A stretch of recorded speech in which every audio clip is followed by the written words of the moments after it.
Saudara, salib tidak akan dikatakan salib kalau kayunya cuma satu, bukan dua.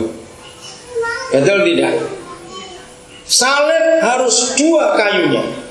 Satu horizontal, satu vertikal.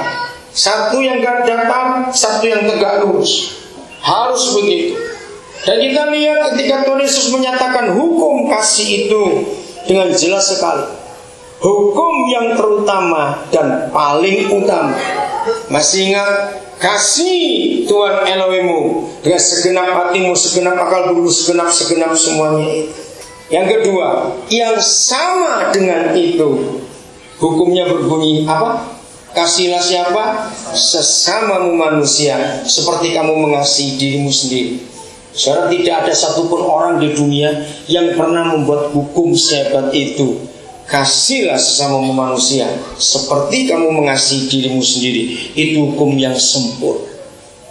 Nah, Yesus berkata begini selanjutnya, pada kedua hukum itulah terletak kebenaran ini. Maka kalau kita temukan dua hukum itu, satu, kasihlah Tuhan Elohimmu dengan segenap itu, maka itulah kayu yang vertikal, yang ke atas.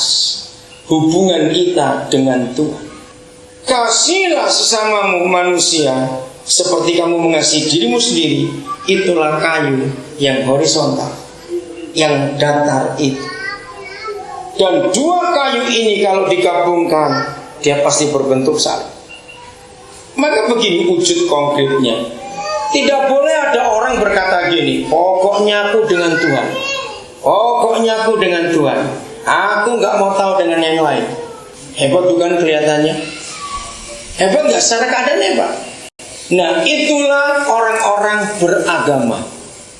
Orang beragama itu hanya menekankan hubungannya dengan Tuhan. Aku gak mau tahu yang lain, pokoknya dengan Tuhan.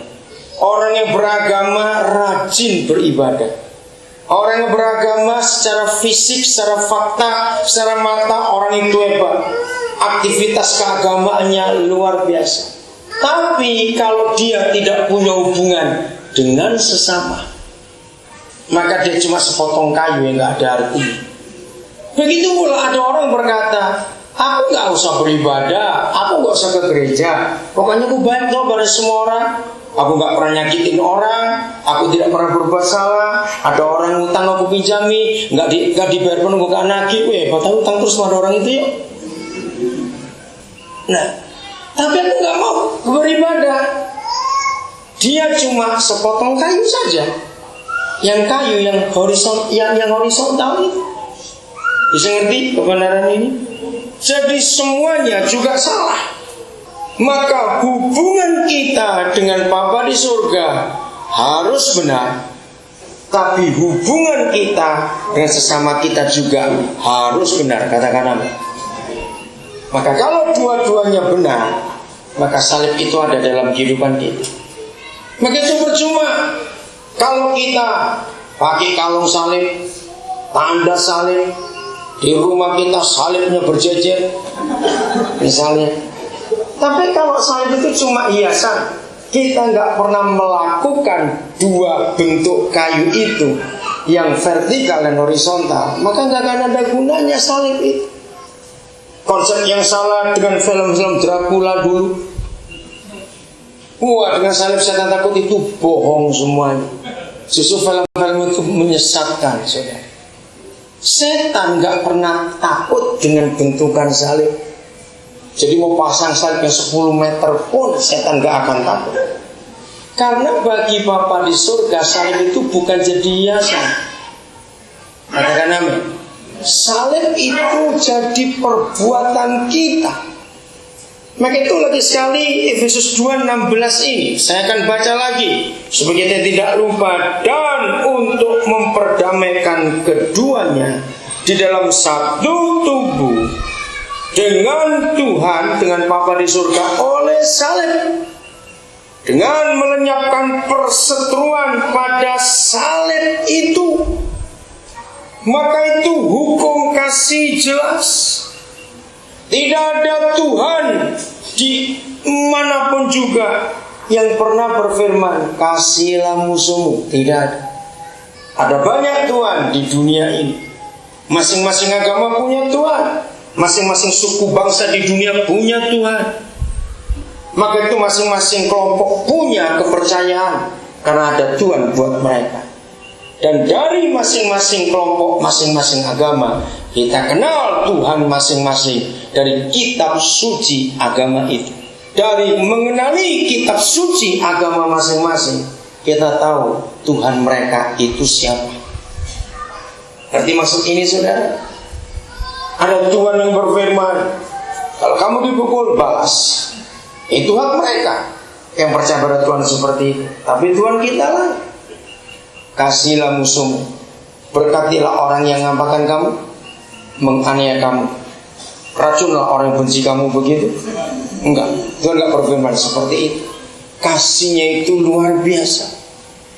Tuhan mana di dunia, walaupun jadi ejekan firman ini, yang berfirman, kalau ada orang pukul pipi kirimu, kasih pipi kanan. Luar biasa. Nah, itulah salib.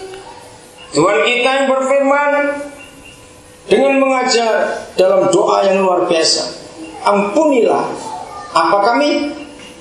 Ayo teruskan. Ampunilah apa kami? Kesalahan kami. Seperti apa? Kami mengampuni. Lihat itu, orang yang bersalah kepada kami. Jadi percuma kita berdoa mengaku dosa sampai berbusa mulut ini karena dosanya banyak. Tapi kalau kita tidak pernah mengampuni orang yang bersalah kepada kita, maka dosa kita pun gak akan diampuni. Mau mengaku sampai panjang mulut kita, karena kebanyakan ngomong itu tadi, gak akan diampuni juga. Itulah salib, saudara. Maka itu kalau masih ada orang di antara kita, sederhana sekali bentuk salib ini. Kalau masih ada orang di antara kita yang bisa tersinggung, apalagi marah, kan tersinggung saja itu sudah dosa, apalagi marah. Berarti kalau kita masih bisa tersinggung, kita belum mengampuni orang itu, karena kita tidak terima atas perbuatan orang itu. Saudara teliti lebih dalam, bersekutu lebih indah dengan salib itu, hasilnya akan luar biasa. Kadang lebih rendah dari tersinggung, itu namanya jengkel. Catat. Jadi jengkel saja dosa. Kenapa orang jengkel dosa? Sebab orang itu tidak mengampuni, saudara. Dalam bentuk apa? Coba lihat. Yang jengkel, yang kecewa dengan hidup, bentuknya sama. Jengkel, kecewa, bentuknya sama. Orang yang jengkel itu pasti menyalahkan orang itu. Contohnya gini, kamu yang gak mau nolong, loh orang nolong kok dipaksa. Pernah lihat ada orang jengkel karena gak ditolong? Coba jawab, pernah tidak? Salah, banyak, bukan pernah. Beda pernah dengan banyak, itu beda. Oke, banyak sekali kita ketemu orang gak ditolong kok jengkel. Karena kita menuntut, makanya kita jadi jengkel. Seharusnya kan begitu, loh siapa yang mengharuskan? Ayo coba kita jujur. Maka kalau kita jengkel pada seseorang, berarti kita sedang tidak mengampuni orang itu. Tidak ada salib dalam hidup kita. Salib itu suatu kebenaran yang luar biasa, saudara. Hebat sekali. Itulah ciri-ciri manusia yang selalu menuntut, enggak terima, minta diperhatikan, minta dihargai, minta dispesialkan, minta dikhususkan. Itulah manusia. Ini yang kita perlu belajar dalam hal apa saja untuk hidup. Satu kali saudara, saya lihat ada orang ribut hanya gara-gara antri. Nah saya setuju, yang ribut ini memang yang nyelonong itu yang salah. Saya percaya saudara sering alami itu. Sudah salah ngotot lagi. Pernah ketemu orang kayak begitu? Betul enggak? Banyak lah, sudah banyak juga. Nah itu kan sudah jelas salah. Diberitahu tidak mau tahu.